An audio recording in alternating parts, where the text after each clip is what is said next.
Hoy vamos a hablar, Hernán, de una persona que ha sufrido el rigor de las cárceles cubanas. Estuvo dentro de los 75, fue uno de los que no quiso abandonar el país y el 11 de julio del 2021 cayó detenido a cumplir una sanción anterior que estaba cumpliendo en prisión domiciliaria. Muy triste y muy dura la situación que pasan Melba y la familia de José Daniel Ferrer García, líder de la UNPACO y presidente del Consejo para la Transición Democrática en Cuba. Y para hablar de ello, contamos con la presencia del abogado Julio Ferrer. ¿Cómo está, Julio? Bien, bien, estoy bien. ¿Ustedes cómo están? Bien, bien. Bien, bien. Y bueno, con una persona que ya es casi de acá del programa, me refiero a nuestro gran amigo Manuel Cuesta Morúa, politólogo y vicepresidente del Consejo para la Transición Democrática en Cuba. ¿Cómo estás, Morúa? Muy bien, Pedro. Muchas gracias. Saludos a Julio, saludos a Hernán. Aquí estamos. Bueno, Muy bien. antes de entrar ya en temas más legales, ¿por qué tú haces la presentación ante los órganos competentes del habeas corpus para José Daniel Ferrer?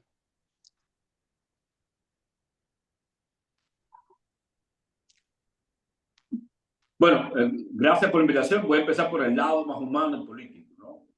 Ciertamente recordarán que José Daniel sufrió recientemente, el pasado año, pero bien reciente todavía, una golpiza tremenda en la prisión donde está recluido en Malverde, allá en Santiago de Cuba. La conmoción que generó esto, pues obviamente preocupó a muchísimas personas, no solo porque se trata de un ser humano, pues a cualquier otro preso o cualquier otro ciudadano también importa, también preocupa. En el caso de José Daniel, evidentemente levanta más revuelo tratándose de un activista, de un líder político, de alguien cercano que ha venido trabajando duramente por los cambios democráticos de Cuba. Y eso enervó. Y ahí empezamos a conversar y afortunadamente, gracias a instancias e insistencia del abogado Julio Ferrer, presentamos un habeas corpus. Julio Ferrer me comentó, me dijo, mira, yo creo que podemos hacer esto, debemos hacer esto, de alguna manera utilizar estos mecanismos legales y presentar el habeas corpus. Obviamente, aquí con la ley, como está establecida, hay que presentarlo de una manera personal, no se puede presentar por una institución, pero es obvio que consultamos con la institución a la que pertenece José Daniel y acordamos entonces dar este paso. Julio Ferrer, después de la iniciativa, de la idea inicial de este proceso, confeccionó con su expertise, su conocimiento y su trabajo, confeccionó esa habeas corpus y yo me personé debidamente en el Tribunal Supremo Popular y, bueno, presentamos el habeas corpus, que debió haber sido respondida en términos que mejor puede explicar después de Julio Ferrer, pero por ahí iba la acción, llamando la atención en dos sentidos. Uno, fundamentalmente, en el que José Daniel tenía que ser mostrado porque había sufrido una golpiza y no se sabía las condiciones físicas, no se sabía qué había sucedido con su integridad física. Segunda, tan y más importante, las cuentas que había sacado el abogado Ferrer daban homónimo de José Daniel, aunque no familia directamente, habían dado claros resultados de que José Daniel ya había cumplido su condena.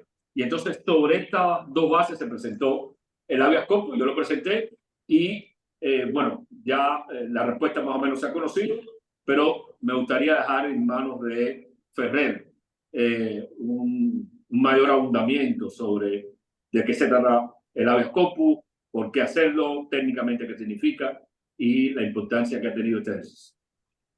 Un momento ahí antes de que empiece Julio. Quisiera agregar algo a lo que te plantea Morúa. ¿Tú has ejecutado algún habeas corpus sobre un preso político cubano? ¿Cómo han sido los resultados que esperaban una respuesta positiva en este caso?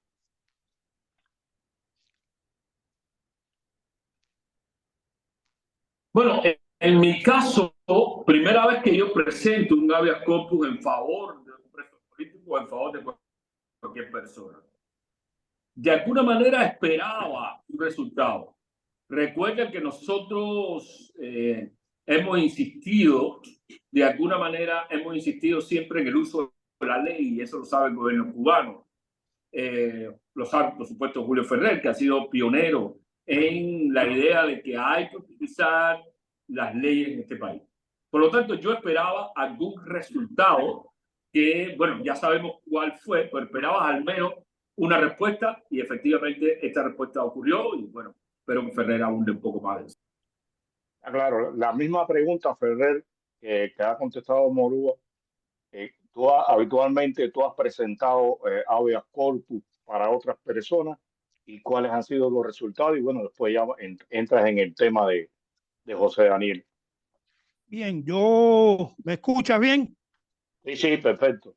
Ya, yo desde que laboraba en bufete colectivo, que en aquel entonces, bueno, siempre ha sido así, los habeas corpus para las autoridades cubanas es un tabú, para el sentido, incluso para los abogados de la Organización Nacional de Bufete Colectivo. Yo siempre he sido, o sea, pienso que es una herramienta importantísima en el orden jurídico de protección a la libertad personal de cualquier ciudadano contra una detención ilegal o cualquier arbitrariedad de las autoridades que quebrante la libertad personal de eso. Yo recuerdo que en los años de bufete colectivo, por allá por el 2000, yo presenté un procedimiento de habeas corpus que eso dio al traste y eso generó una persecución extrema contra mí. Yo no sé si ustedes recuerdan de aquel presidente llamado Tomás Fernández Malvarez, que fue el presidente en aquel entonces de la Sala de los Delitos contra la Seguridad del Estado, que dictó pena de muerte contra los dos de la lancha que fueron ejecutados. Como o sea, están tan acostumbrados a la arbitrariedad, en aquel entonces él mandó a prisión a una persona que yo defendía solamente por un enfrentamiento personal contra mí, porque yo le había ganado otros casos. Yo presenté el habeas corpus ante el Tribunal Supremo en aquel entonces, y bueno, resultó en la liberación de esa persona inmediata porque era una arbitrariedad. Hasta la fiscalía no tuvo nada, objeción al efecto, incluso a este juez lo corrigieron disciplinariamente, lo advirtieron públicamente, tomaron venida con él, y de ahí él desató una campaña contra mí que dio hasta que me llevaran después a prisión. Entonces, desde aquel entonces, en la ley anterior, ante la Constitución del 2019, el habeas corpus no tenía el rango jerárquico que debía tener, que es una acción que debe estar incluida en la Constitución. Ellos la habían sacado de la Constitución del 2000, o sea, del 76, y solamente lo habían previsto en la Ley de Procedimiento Penal ya derogada. Entonces, con la nueva Constitución, una de mis luchas que siempre abogué, que eso era un recurso fundamental que debía aparecer en la Constitución y que podía establecerlo cualquiera. Eso no era nada nuevo. Eso lo introdujeron o sea, el ejército norteamericano cuando intervino en la guerra hispano-cubana a partir del 1998.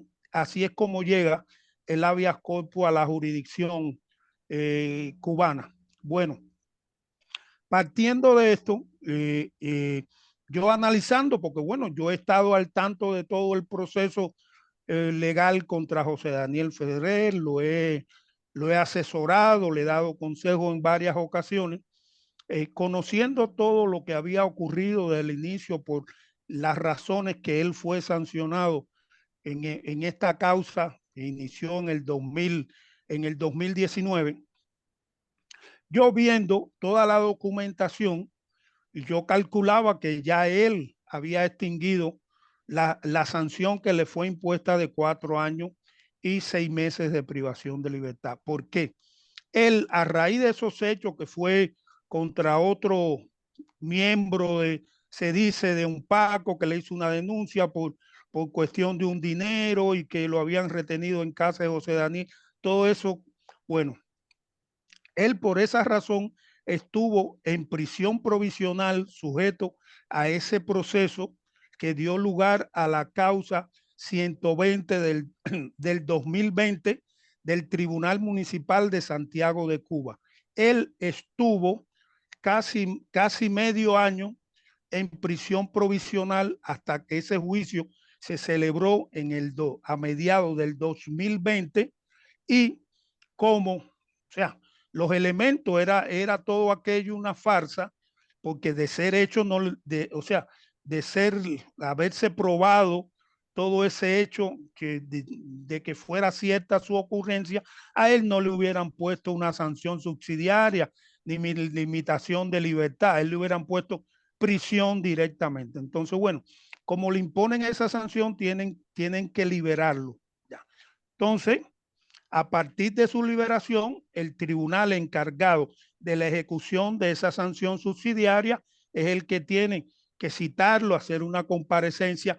Creo que esa comparecencia se hizo en el 2021 y él estaba cumpliendo.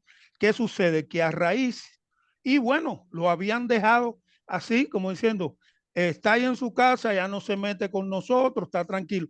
Pero a raíz de los sucesos del 11J, él sale a la calle para unirse a estas manifestaciones, pero no le dan tiempo a unirse, lo detienen a él y a su hijo próximo casi a su casa, no llega a participar y entonces tratan de incoarle otro proceso penal que no tenía sustento fáctico ninguno. Y entonces, ¿qué hicieron? Recurrieron, que yo les dije, yo lo advertí de que eso le iba a ocurrir, que es la práctica habitual de las autoridades judiciales cubanas en esos casos. Entonces, lo presentan al tribunal, a la sala tercera de lo penal del Tribunal Provincial de Santiago, con fecha 12 de agosto del 2021, solicitando la revocación de esa sanción. El propio pronunciamiento del tribunal, el auto que dicta el tribunal, dando lugar, accediendo a esa petición de revocación, que es de fecha 12 de agosto del 2021, dice en su encabezamiento que José Daniel Ferrer comenzó a extinguir esa sanción el 26 de febrero del 2021 y que a la fecha, agosto del 2020, del propio 2021, había extinguido 166 días y que le quedaban por extinguir de esa sanción 4 años y 14 días. De la lectura de ese auto, yo me percato que no le han computado el tiempo que permaneció en prisión provisional. Fue desde el día 1 de octubre del 2019 hasta mediados del 2020, que es cuando se celebra el juicio y lo ponen en libertad porque la sanción es una subsidiaria. Casi de ahí, ese cómputo del 2019 a mediados, casi son 6 meses que unido, sumado al tiempo que reconoce el auto del 12 de agosto del 2021, que dice que cumplió 166 días de esa sanción, ya casi es un año que ha extinguido. ¿Qué sucede? La ley de ejecución penal es una obligación que dice que a los efectos del cumplimiento de la extinción de una sanción es un derecho, es una obligación, las autoridades computar el tiempo que la persona estuvo detenida en prisión provisional. Computando todo ese tiempo, es posible concluir e incluso matemáticamente, que le hicimos la cuenta, que José Daniel Ferrer extinguió la sanción que le pusieron de 4 años y 6 meses de privación de libertad. Incluso ahora, en la actualidad, se puede aseverar que está cumpliendo más del tiempo que le fue impuesta de sanción. Ya está cumpliendo más. ¿Qué ocurre? Por esa razón, eso es uno de los presupuestos que prevé o determina la promoción de un procedimiento especial de habeas corpus. Él está privado ilegalmente de libertad porque ya está, o sea, está privado de libertad luego de haber extinguido totalmente la sanción que le fue impuesta. Eso es ilegal. ¿Qué ocurre? Cuando Cuesta interpone ante el Tribunal Supremo, la Sala de lo Penal, este habeas corpus, con todo eso que está explicado y computado en matemática, que los números son exactos, ellos se percatan que ciertamente existe razón. ¿Qué hacen? El procedimiento de habeas corpus establece al tribunal que va a conocer de esa petición 2 opciones claras. Si por la petición, el contenido que lleve esa petición, es posible el tribunal determinar que carece de fundamentos legales y de fundamentos fácticos, debe rechazarlo de plano. Si el documento, la petición, está fundada en elementos ciertos, viables, el tribunal tiene, si decide entonces acceder a tramitar esa solicitud, debe, no es porque no sea beneficioso para nosotros, es que se lo impone la ley, no le da opción de decidir, de no hacer, es preceptivo, es obligatorio, debe citar a las autoridades bajo la cual está detenida o privada de libertad esa persona a una audiencia y determinar, que debe ser en el término de 72 horas, la presentación de esa persona ante el tribunal. ¿Qué ocurre? El tribunal empieza, como hacen, son expertos, o no que sean expertos, están acostumbrados a quebrantar la legalidad. ¿Qué dicen? Que sí, mandan, no dan respuesta, no hacen pronunciamiento, se comunican con las autoridades, con el Tribunal de Santiago de Cuba y empiezan a manejar, le piden toda la información al Tribunal de Santiago de Cuba, el Tribunal de Santiago de Cuba se la envía. Al ellos revisar esa documentación, se dan cuenta que hay razón. ¿Qué hacen? Bueno, esto tenemos que manipularlo de alguna manera. El tribunal, luego de que, pasado el término legal que tuvimos que, incluso Cuesta presentó una petición diciéndole que ya se había pasado el término del pronunciamiento y que debían dar una respuesta. Bueno, ellos responden de que no se hace la vista porque como era una cuestión de documental, pensaron que no era necesario presentar a la persona privada de libertad ni hacer la audiencia, cosa totalmente ilegal que viola lo que le impone la ley. Bueno, finalmente el argumento no válido que utiliza la Sala de lo Penal del Tribunal Supremo en el auto 262 del 5 de diciembre es de que la Sala Tercera de lo Penal, cuando dictó el auto revocatorio de la limitación de libertad a José Daniel Ferrer, no dijo que él le quedaba, no le tuvo en cuenta el tiempo del 26 de febrero al 12 de agosto, sino que lo mandó a cumplir totalmente la sanción nuevamente. En el recurso, totalmente falso, en el recurso de apelación contra ese auto, le acompañamos, solamente le citamos la parte dispositiva del auto dictado por la sala del tribunal, de la sala tercera de lo penal del Tribunal de Santiago de Cuba, donde dice exactamente que José Daniel Ferrer había cumplido una parte de la sanción desde el 26 de febrero al 11 de agosto del 2021 y que por esa razón le quedaban por extinguir 4 años y 14 días de esa sanción. O sea, descartado, desmentida la sala de lo penal del Tribunal Provincial. Esto lo planteamos en el recurso. Incluso le hicimos los cálculos matemáticos de que demostraban que faltaban a la verdad. ¿Qué ocurre? ¿Qué hace la sala especial del Tribunal Supremo a la que es encargada de resolver este recurso de apelación? ¿Qué dice?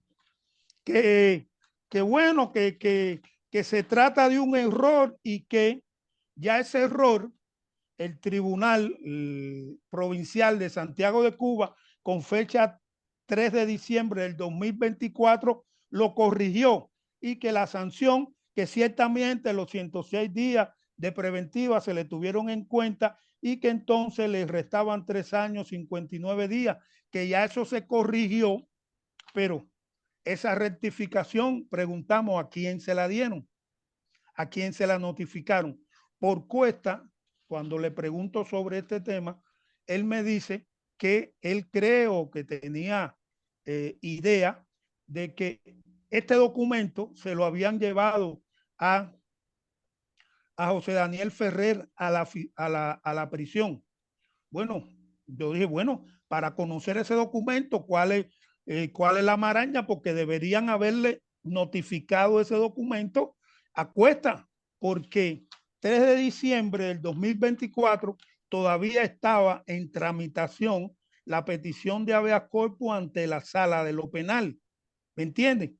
Y la sala de lo penal dictó resolución negando el procedimiento de habeas corpus con fecha 5 de diciembre, 2 días después, y no hizo mención ninguna a esta rectificación. Entonces, ahora ellos dicen que no, Dime. Espera un momento, corta ahí, que Hernán quiere abundar en algo ahí. O sea, quédate ahí donde estaba Hernán. Ya.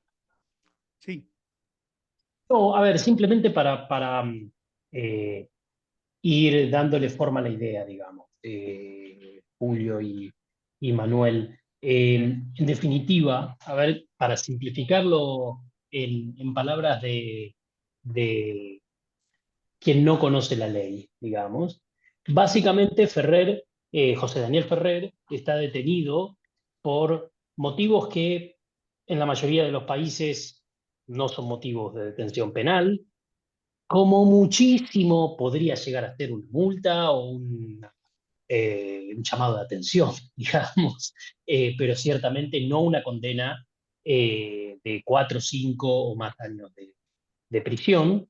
Extinguió tu periodo de pena establecido injustamente por el sistema judicial cubano y aún así continúa detenido, ¿no? Continúa detenido, sujeto a golpizas. Ustedes hacen el pedido de habeas corpus, que es, queremos saber qué está pasando aquí, ¿no? En definitiva, es cuál es la situación de esta persona y le dan los argumentos por los cuales ustedes están preocupados, no solo los argumentos legales en términos de extinguió la condena, y tú me corriges si estoy desviado, sino también en términos de, miren, sabemos que ha sufrido una golpiza y queremos saber en qué situación está.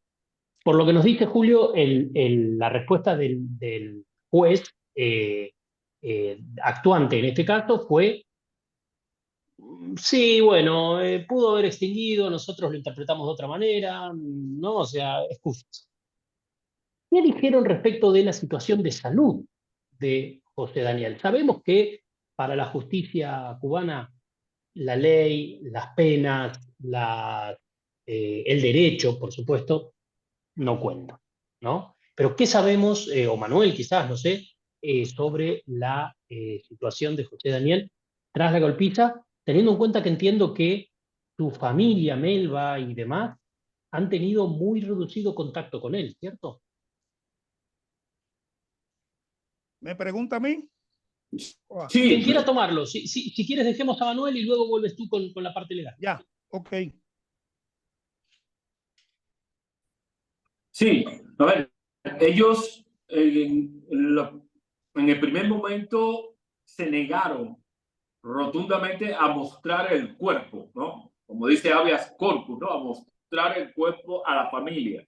Nelva insistió, hubo presión, pero dejaron correr los días, dejaron que los días pasaran para que se le bajara, como decimos en el lenguaje cubano, se le bajara la hinchazón a José Daniel. Resultado de la presión, entonces ellos acceden, luego de que se le baja la hinchazón, acceden a que Nelva lo pueda ver y lo ve, digamos, como 11 días después de denunciado el hecho. Nelva pudo tomar contacto con José Daniel, lo ve, obviamente tiene las marcas de la golpeadura, pero ya no es la misma situación que en la que se encontraba cuando al principio fue golpeado. Luego ha podido tener un poquito más de contacto, pero su estado de salud continúa siendo precario porque José Daniel ha ido acumulando en la prisión enfermedades que ya se han vuelto crónicas, ¿no? El que tenía también desde la primera prisión de él, cuando en los 75, se había aliviado, porque bueno, estaba en su casa, pero ahora se recrudece su dolencia, en ese sentido, padece de migraña, tiene problemas en el deudero, también problemas estomacales, problemas de la vista, serio, y eso, a las cuentas, una prisión se pone un poco más complicado. A esto hay que agregar el hecho de que José Daniel, con la paranoia, digamos, justificada en las circunstancias suyas, porque contra él, como contra otros presos emblemáticos, siempre hay una vigilancia muy especial y muy específica, pues José Daniel se niega a alimentarse de la prisión. Solo se alimenta la familia. Y la familia lo que le envía, ¿no? De alimentación, acumulado en las bolsas que se llevan a la prisión. Y eso, por supuesto, complica un poco más su situación de salud. Él manifestó no hace mucho a Nelva, ella lo declaró, lo dio a conocer de que se sentía físicamente mal, pero que a la propuesta de salir de prisión para abandonar el país, él respondía rotundamente que no, que él permanecía en prisión. Así que eso es lo último que sabemos. Estamos hablando hace más o menos 15 días, antes un poco de fin de año, y su situación, como muy bien ha dicho Julio, pues es bastante difícil. La familia, y como tú recuerdas muy bien, Hernán, la familia no puede verlo siempre que quiere, le cortan las llamadas, etcétera. Por eso insistimos, no solo en el hecho de que se le dé la atención adecuada, sino de que ya José Daniel, como dice muy bien Ferrer, José Daniel tiene que estar ya en su casa, al lado de los suyos, ya le extinguió la pena, incluso aun cuando el tribunal provincial o la sala apropiada o adecuada del tribunal provincial haya hecho la rectificación que haya hecho en cuanto a las cuentas y los días y en los términos de la prisión de José Daniel.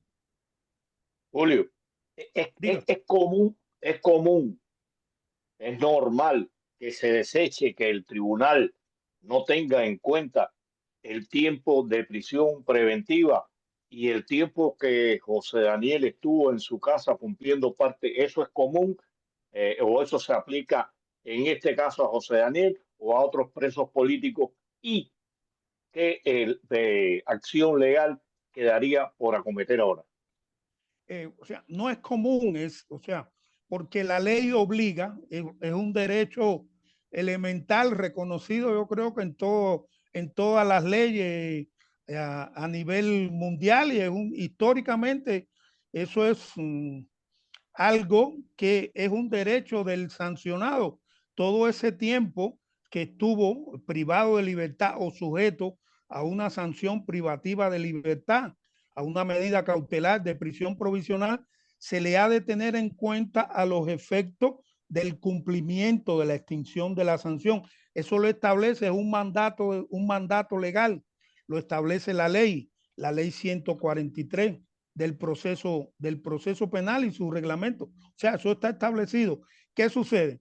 En el caso de incluso otros presos políticos no han sido privados de ese derecho que yo conozca por manera. En el caso de José Daniel Ferrer lo sabemos la posición que ha asumido José Daniel Ferrer, que ellos pretenden doblegarlo. Entonces, el hecho de reconocer esto, ellos lo verían como una victoria en el orden político, que sería nada más que la aplicación de la ley hecha por ellos mismos y el reconocimiento de un derecho que tiene la persona que está privada de libertad, que lo establece la ley de ejecución. Entonces, en el caso de José Daniel Ferrer, el propósito es seguirlo hostigando, tenerlo sometido.